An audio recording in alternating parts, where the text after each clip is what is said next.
Good afternoon, viewers. Welcome to my YouTube channel. Today we'll be taking you on a journey to learn computer hardware maintenance.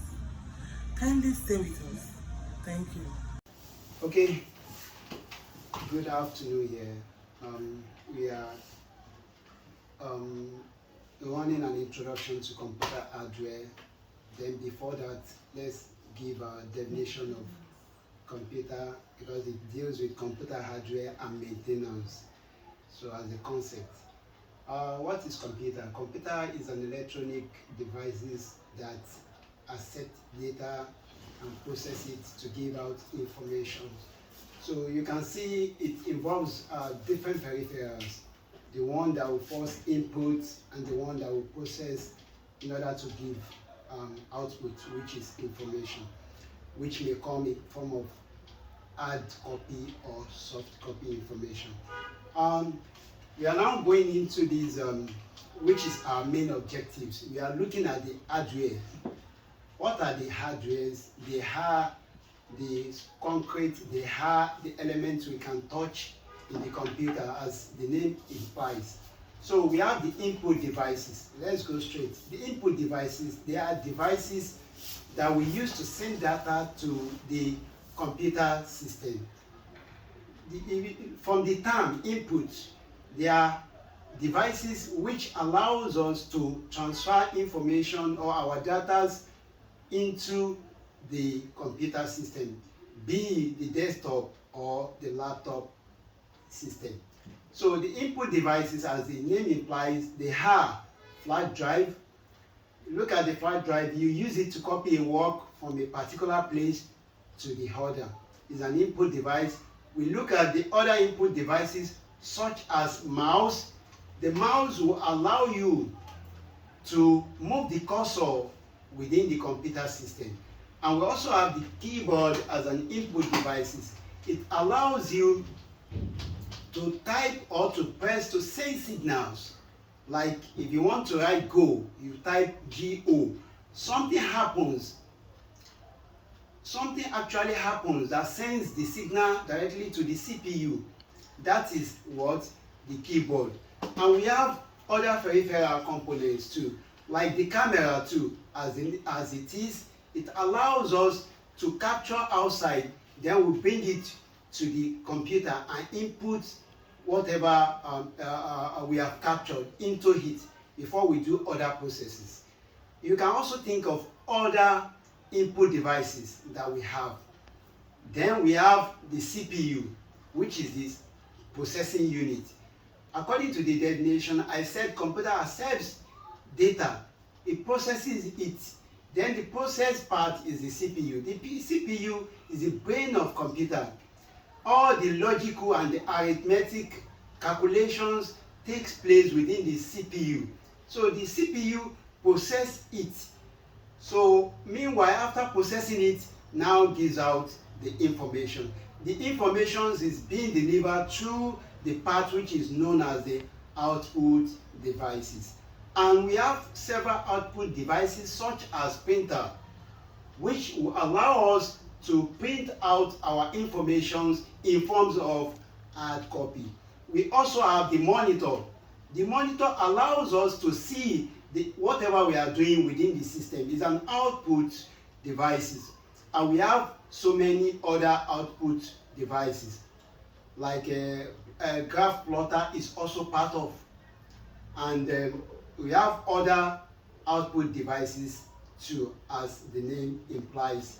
So in the process, you discover that during this input, processing and output, a lot of things happens, which is the basis of this, our main work, which is maintenance.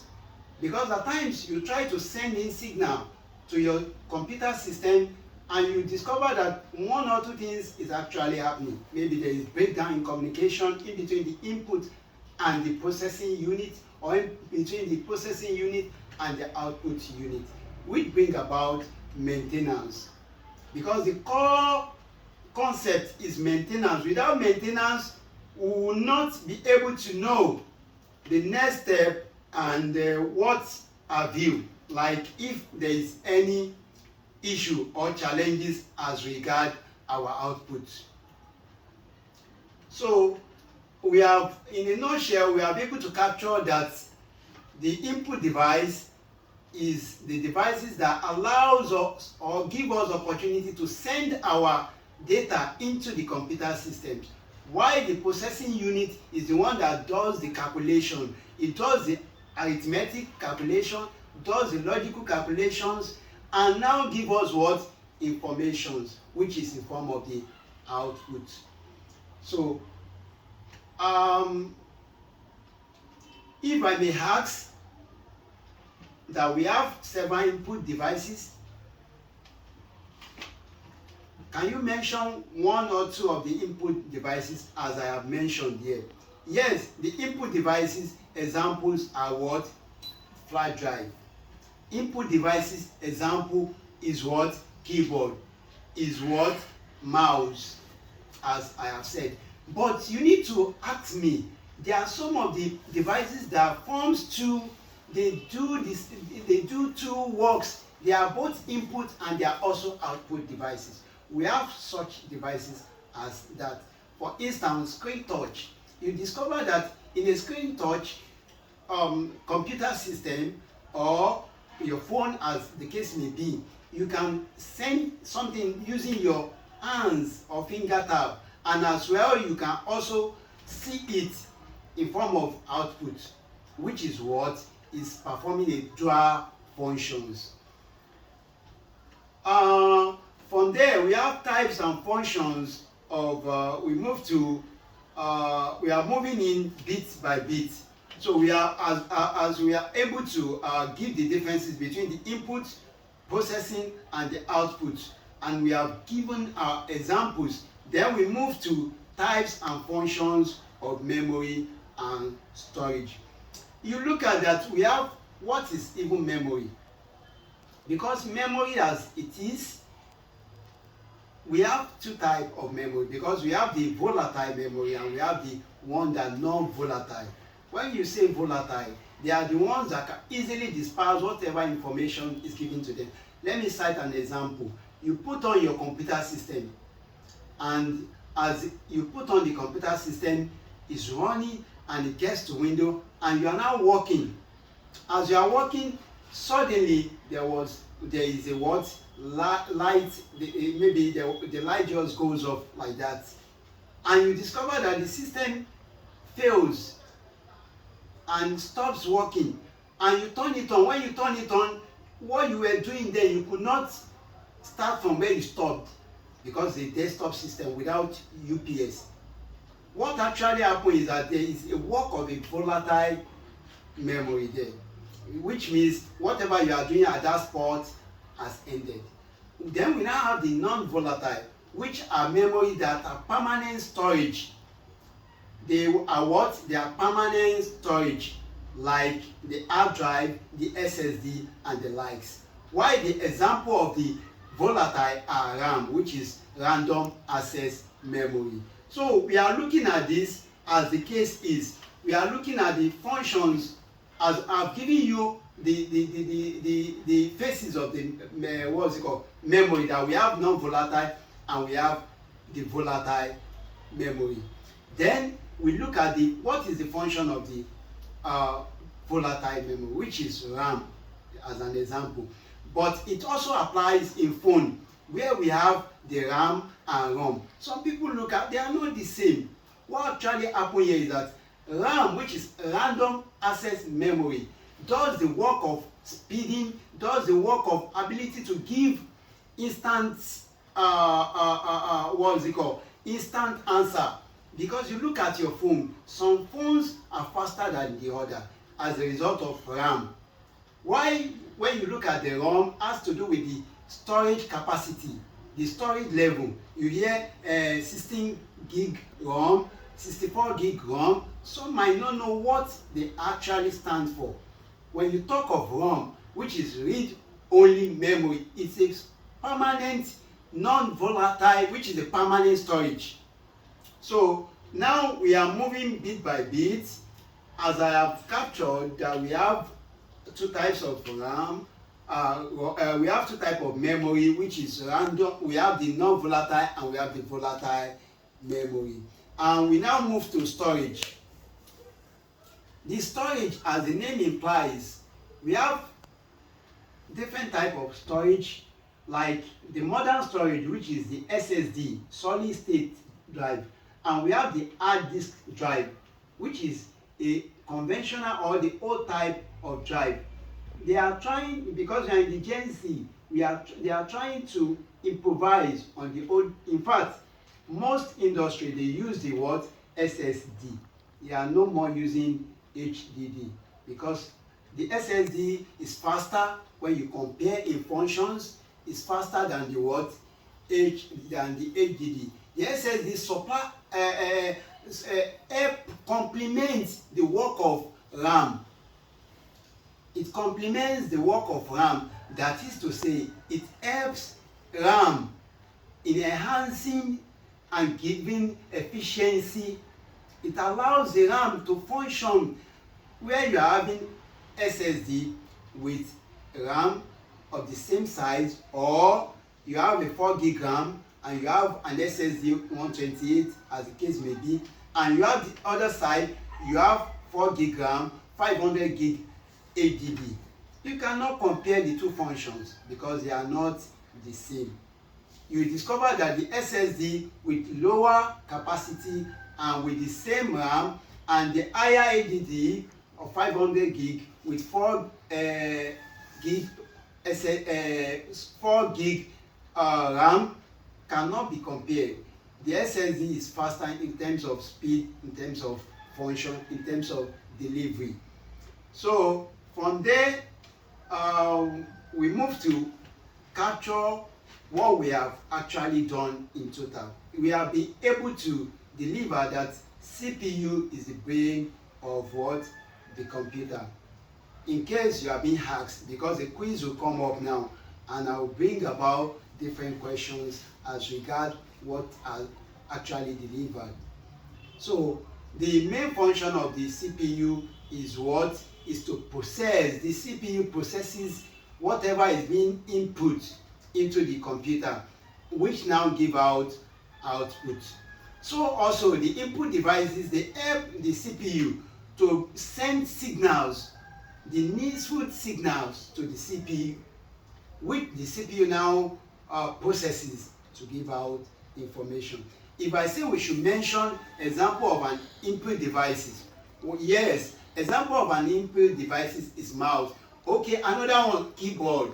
Yes, we have so many. Flash drive. Yes. Okay, let me now ask you. Example of devices that do two functions. Can you give me an example of it? Wow, touchscreen monitor, which is good. Yes, it shows you are following. Touchscreen monitor does this work. Oh yes, your phone. Yes, phone too does the same work. So similar. There is no differences.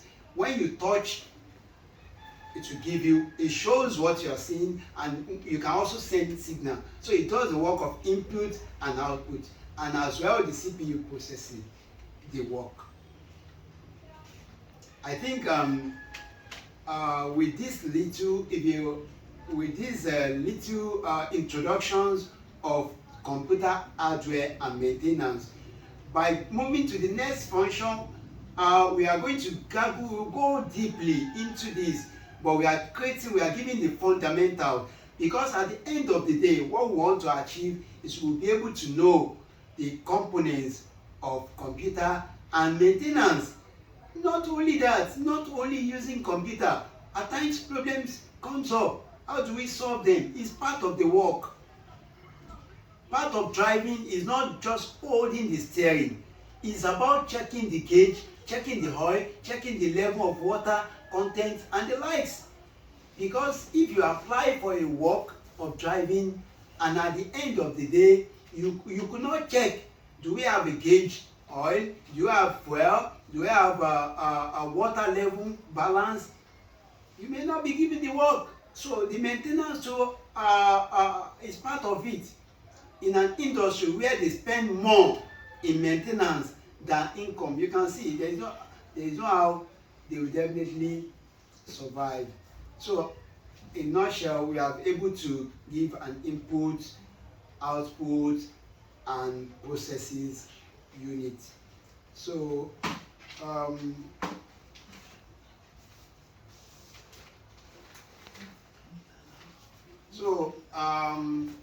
we have done that.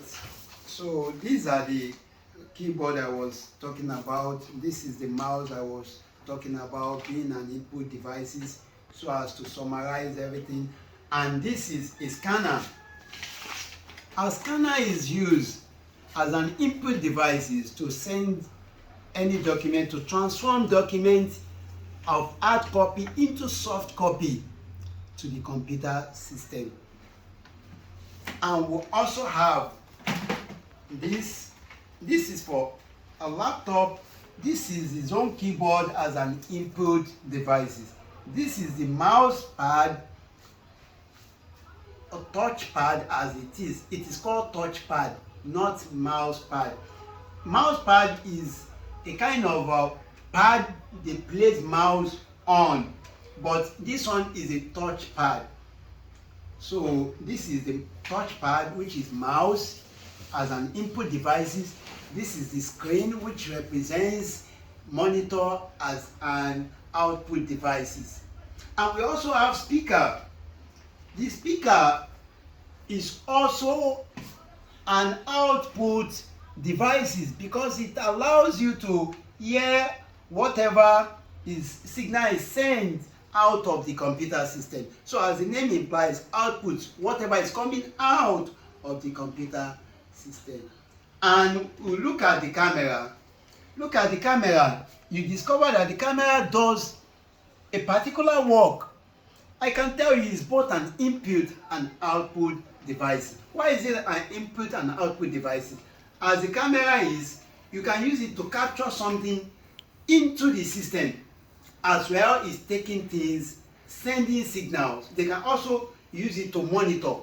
For it to monitor shows is what is an output devices. For it to take in information like captured, like video, shows it is what it is an input device. So it's also part of input output devices. For instance, if you are doing a Skype video conference, it will allow people to see you, then it will allow you to see people. So it's both input and output devices, as the case may be. Then we look at modem. This is a modern modem. This modem, which is modulation and demodulation. So as the name implies, it is used to transfer signals. It converts signals, which you use as data, because they do a kind of work which a layman may not understand, that all these things, they have particular work they are doing. What a layman is after is, I'm connected to internet. But once they are not connected to internet, they start being troubled. That's when they will know that this thing is actually working. And that is the basis of everything.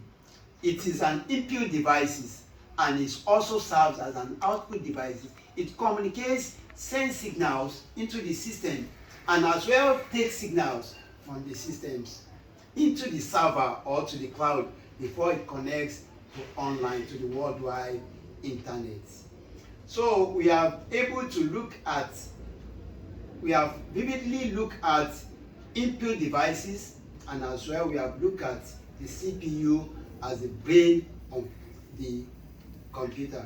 And we also look at the output devices and the maintenance of these particular devices, which is so important, because if you are the keyboard, if you use the keyboard and you are typing on the keyboard and no signal is sent to the CPU, you will be able to know where the problem is from. That will lead us to diagnosis, where we come about troubleshooting, where we what could be the problem? My mouse is not working. What could be the problem? Then we start to diagnose and look at the problem, and we come out with a solution. So which is the essence of this particular program or project, as the case may be. So next week we are going to move ahead to the next discussion, which is the next session. And meanwhile, you can get prepared. You may have questions to ask us before next week or before we start next week program. In fact, you will enjoy it the more because we are going to do a kind of a flashback, because we know what we actually stand for is to deliver and satisfy our audience. So therefore, I bring to conclusion, because there's no question for now, but I will allow you to ruminate, I will allow you to think over. So if you have any question, in the next edition, you ask and you balance the equation. So therefore, I say good afternoon, ladies and gentlemen.